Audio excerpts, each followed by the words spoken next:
हे भगवान, कमर भी अकड़ कर रह गई है। आज तो बड़ी ही धोबी पछाड़ सफाई की मैंने। रिद्धिमा, आई माँ जी, बोलिए। आज मेरा मन ताजा बेसन की कढ़ी खाने का हो रहा है, तो दोपहर के खाने में कढ़ी बना लेना। ठीक है माँ जी। ऐसी मरी हुई आवाज किसको सुना रही है? जरा सी सफाई करना भी तेरे बस की नहीं है। मैं तेरी इस आवाज को सुनकर पिघलने वाली नहीं हूँ। मैं जानती हूँ तुम गांव की लड़कियां बड़ी लोहा लठ होती हो। अब जाओ और जाकर खाना बना। सरोजा ने रिद्धिमा की थकान को कुछ नहीं समझा और उसने उसे खाना बनाने को भेज दिया। रिद्धिमा सरोजा की गांव की बहू थी। वैसे तो सरोजा की 2 बहुएं थीं, लेकिन बड़ी बहू शहर से थी, इसीलिए सरोजा उससे कम काम करवाती थी और सारे काम रिद्धिमा ही करती थी। लेकिन फिर भी सरोजा अपनी शहरी बहू को ज्यादा सम्मान देती थी। ही भगवान, ये कढ़ी तो मुझे बहुत ज्यादा थका देती है। चलो अब जल्दी से माँ जी को ये ताजा खाना खिला देती हूँ, उसके बाद फिर मैं खाना खा लूंगी। रिद्धिमा ने ऐसे बोलकर टेबल पर खाना लगा दिया। उसके ससुर और पति वगैरह भी काम पर से खाना खाने को आ चुके थे, तो पहले रिद्धिमा ने अपनी भाभी सहित सभी को खाना खिलाया। अरे बाबा, लीजिए कढ़ी लीजिए, आपकी प्लेट में तो बड़ी ही कम कढ़ी है। अरे रिद्धिमा बहू, आज तो तू बड़ी थकी थकी सी लग रही है। आजा, तू भी हमारे साथ ही खाना खा ले। नहीं जी, ये रिद्धिमा अभी खाना नहीं खाएगी। आप जानते नहीं, ये पुरखों के जमाने से हमारे घर में बहू तभी खाती है जब बड़े खा ले। अच्छा, तो फिर इस हिसाब से तो रीमा भी हमारे घर की बहू है, फिर ये क्यों हमारे साथ ही बैठकर खाती है? वो इसीलिए जी, क्योंकि रीमा रिद्धिमा से बड़ी है तो वो खा सकती है। सरोजा ने ऐसे ही बात बना दी।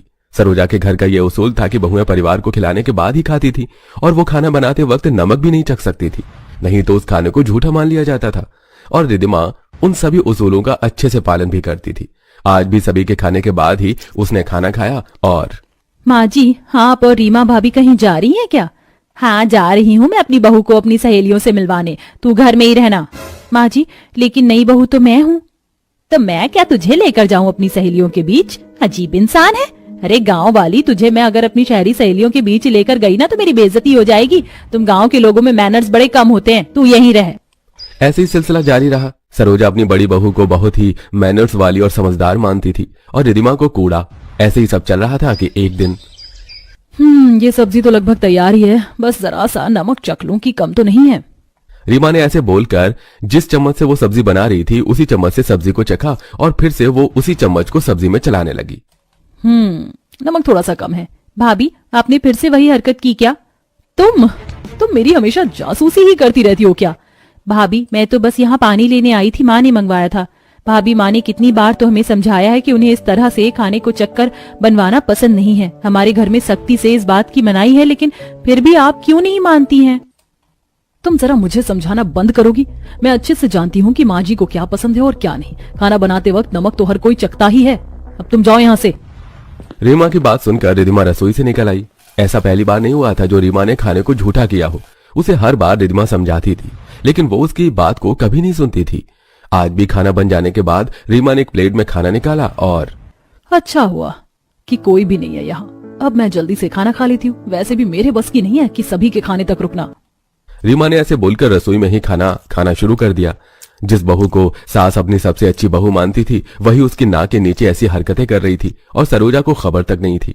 ऐसे ही सिलसिला जारी था और आज के दिन बड़ी जोरों से भूख लगी है और मैं तो जब भी लौकी के कोफ्ते बनाती हूँ तो मुझे बहुत ही ज्यादा भूख लगने लग जाती है। लेकिन माँ जी अभी घर में नहीं है, इसीलिए मैं खा नहीं सकती हूँ। रिद्धिमा बेचारी भूख से बिलबिला रही थी, लेकिन सरोजा के घर में ना होने की वजह से उसने खाने का एक निवाला तक मुंह में नहीं डाला। एक तरफ उसकी बहू उसके पीछे भी इतनी ईमानदार थी, तो वहीं दूसरी तरफ सरोजा। अरे देख रीमा, ये गुलाबी रंग की साड़ी कितनी अच्छी लग रही है। तेरे ऊपर तो ये और भी ज्यादा अच्छी लगेगी।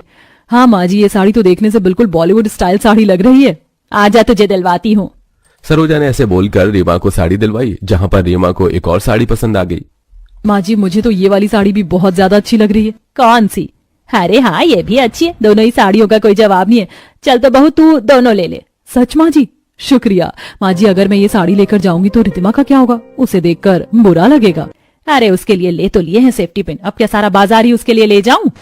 सरोजा ने ऐसे बोलकर बात को खत्म कर दिया। जहां उसने अपनी एक बहू को ढेरों सामान दिलवाया था, तो वहीं दूसरी तरफ उसने रिद्धिमा के लिए कुछ भी नहीं लिया। लगभग 2 घंटे बाद दोनों सास बहू घर आईं। जहां माँ जी, अच्छा है जो आप आ गई। मैं कब से आपका इंतजार कर रही थी। आप दोनों खाना खा लीजिए, उसके बाद फिर मैं भी खाना खा लूंगी। रिद्धिमा बेचारी ने अभी तक खाना नहीं खाया था।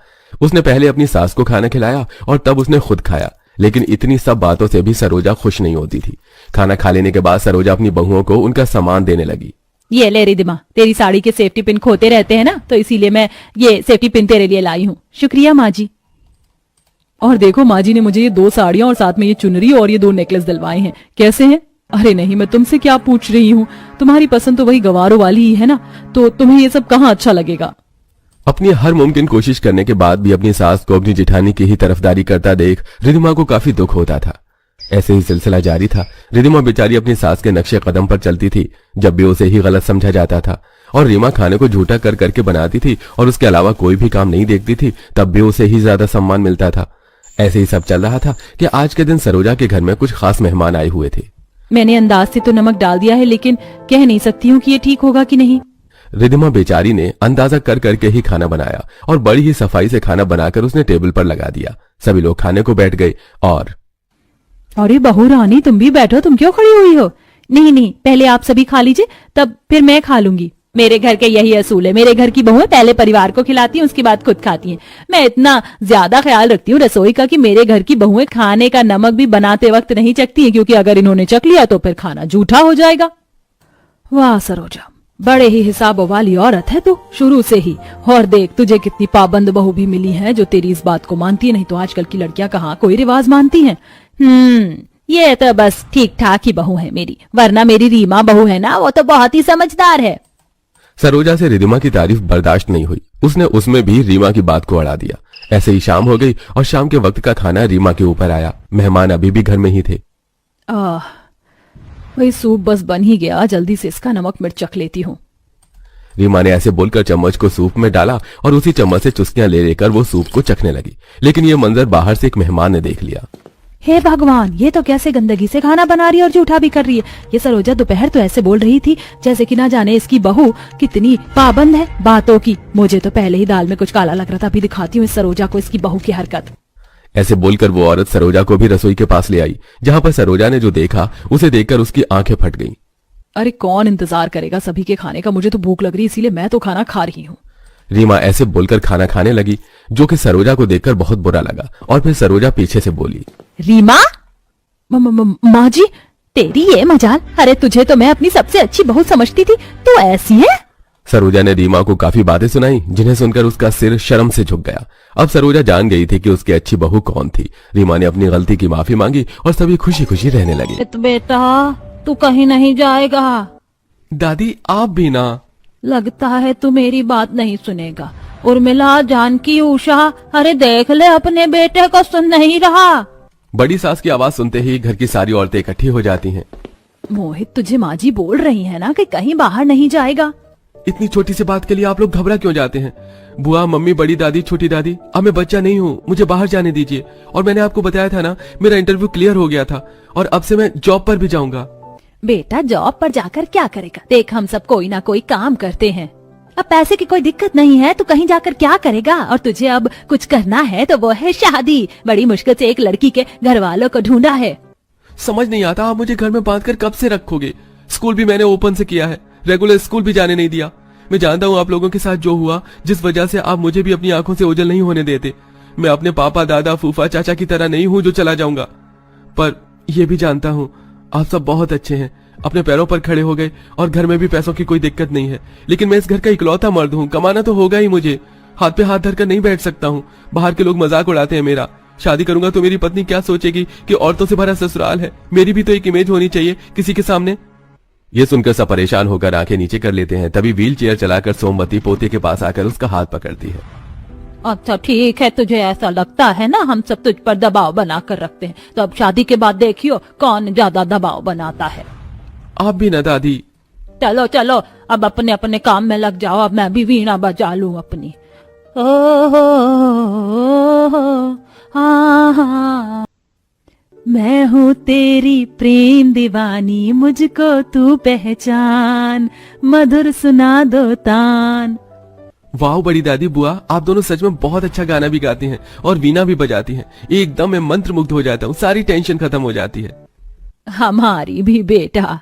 दीदी, आज हमें उनके घर पर रिश्ता लेकर जाना है। मोहित बेटा, तैयार हो जा। ठीक है माँ, फिर सब लोग तैयार हो जाते हैं, लड़के वालों के घर पहुंचकर उनसे ढेर सारी बात करते हैं। तभी लड़की की माँ कहती है, जी आपके घर से 3-4 औरतें आई हैं, एक भी पापा ताऊजी या कोई मर्द नहीं आया, ऐसा क्यों? आपको तो पता है घर में मर्दों से ज्यादा औरतों की चलती है, औरतों को ही काम देखना पड़ता है, इसीलिए हम सब आए हैं। वैसे भी हमारे पतियों को अकल कहाँ है। हाँ, क्योंकि वो सब तो काम में बिजी रहते हैं, तो हम आए हैं। ये भी सही है। वैसे हमें आपका बेटा बहुत पसंद आया, काम भी अच्छा खासा है उनका, अकाउंटेंट का, तो हमें किसी भी बात से ऐतराज नहीं है, रिश्ता पक्का करते हैं। अरे आपने तो दिल खुश कर दिया, मुंह मीठा कीजिए सब। फिर कविता की बेटी शिप्रा का रिश्ता मोहित से तय हो जाता है। झटके से दोनों बच्चों की शादी हो जाती है और घर की सारी औरतें बहू का गृह प्रवेश करती हैं। घर में एक भी मर्द को न देखकर शिप्रा दंग रह जाती है। आखिर क्या होगा जब बहू को पता चलेगा कि उसका ससुराल सिर्फ औरतों से भरा हुआ है। आइए कहानी में आगे बढ़ते हैं। माँ जी, आप सबके हस्बैंड कहाँ हैं? मतलब दादाजी वगैरह तो नहीं होंगे, लेकिन पापा जी, ताऊ जी, चाचा जी, ये सब कहाँ हैं? अरे बहू तो ससुराल में आते ही किन बातों में घुस गई? अरे वैसे भी ये रीति रिवाज तो हम औरतों को ही निभानी होती, मर्द लोगों को कहाँ पता होता है ये सब। बातों में टालकर ससुराल वाली औरतें बहू को अगली रस्म के लिए ले जाती हैं। अब सब शादी की चीजों को संभालते हैं। अगले दिन बहू की पहली रसोई होती है। वो खाना बनाकर जब डाइनिंग टेबल पर लाती है तो सारी औरतें बैठी होती हैं। अरे माँ जी, पापा जी, ताऊ जी, चाचा जी, मौसा जी, वो सब कहाँ हैं? आप सब औरतें यहाँ पर बैठ गई हैं, वो कहाँ बैठेंगे? जरा उनको भी तो बुला दो। अब मेरे हाथ की पहली रसोई का खाना नहीं खाएंगे क्या? बहू, हम अब तुझे और झूठ नहीं बोल पाएंगे। बात यह है कि तेरे ससुराल में सिर्फ औरतें ही औरतें हैं, मर्द कोई भी नहीं है। ये सुनते ही शिप्रा को धक्का सा लगता है। फिर घर के मर्दों की सच्चाई बताई जाती है। मोहित को अजीब सा महसूस होता है और वो खाने पर से चला जाता है। रसोई में बर्तन साफ करते वक्त शिप्रा, मुझे नहीं पता था मैं कैसे ससुराल में जा रही हूँ जो सिर्फ औरतों से भरा है। पता नहीं अब मेरे साथ यहाँ पर क्या होगा। मैंने तो खूब सुना है एक सास बहू पर भारी होती है, और यहाँ पर तो बड़ी सास, बुआ, छोटी सास, मौसी सास, चाची सास, पता नहीं कौन कौन सी है। मेरा क्या हाल करेंगे? अगर पापा जी, चाचा जी होते तो थोड़ा संभल कर तो रहते ही लोग। बर्तन साफ करियो, घर में और भी काम है, जरा उधर भी देख लो। हाँ, बस यही रह गया था। वक्त गुजरता है। घर की अलग अलग औरतें बहू को अलग अलग काम बताती हैं। उन सब का काम करते करते वो थक जाती है और चिढ़ने लगती है। वहीं घर में मोहित को भी घर की सारी औरतों का कहना मानना पड़ता था। शाम के वक्त, क्या है तुम्हारी बड़ी दादी, छोटी दादी, बुआ, चाची, बहन, सबसे मैं परेशान हो चुकी हूँ। कोई मुझे नहीं समझता है। इस औरत से भरे ससुराल में मैं तंग आ चुकी हूँ। एक बहू कितना काम करेगी, कितनों की सुनेगी? खुद तो अपने नाच गाने, पापड़ अचार, एनजीओ के काम में बिजी रहती हूँ और मैं घर के काम देखूं? नहीं, अब मैं और नहीं रह सकती। तुम्हें भी घर से बाहर जाने नहीं देते। मेरे घर के बारे में जानती नहीं हो, धीरे धीरे तुम्हें सब कुछ पता चल जाएगा। मैं इकलौता हूँ, इसलिए फिक्र रहती है कि मैं कहीं चला न जाऊं, पर मैं ऐसा नहीं हूँ। मोहित घर से बाहर जाता है तब पड़ोसी लोग, ओहो, बड़े दिनों बाद दिखे मोहित। चलो अच्छा है। वैसे कैसा लगता है तुम्हें औरतों से भरे घर में? अच्छा, अपने हाथ दिखाओ। हाँ, जरा अपने हाथ दिखाओ। कहीं घर में बैठकर लुगाइयों की तरह चूड़ी तो नहीं पहनने लग गए? अरे बस करो तुम लोग, बहुत हो गया तुम्हारी। कोई हैसियत नहीं है मेरे घर की औरतों के सामने। बिल्कुल सही बोला बेटा तूने। अरे तुम दोनों तो रोज जुआ खेलते हो ना, और पैसे भी हार जाते हो, लेकिन मेरे घर की औरतें पापड़ का अचार का बिजनेस करती हैं, अपने दम पर वीणा बजाकर मधुर ध्वनि में कार्यक्रम करती हैं। बहुत बड़े बड़े दिग्गज लोग जानते हैं हमें, सिलाई से लेकर पेंटिंग तक के लिए। लोग हमारे दरवाजे पर रहते हैं। तुम निकम्मे मर्द क्या करते हो? आज के बाद मेरे बेटे को कुछ कह मत देना, जाओ यहाँ से। पड़ोसी को सुनाकर जानकी अपने बेटे को घर में ले आती है। ये सब खिड़की से शिप्रा भी देख लेती है। घर पर रहते रहते उसे अपने ससुराल की औरतों की कामयाबी भी पता चलती है कि बड़ी दादी व्हील चेयर पर भी वीणा बजाती हैं, उनके साथ संगीत गाने बुआ जाती है।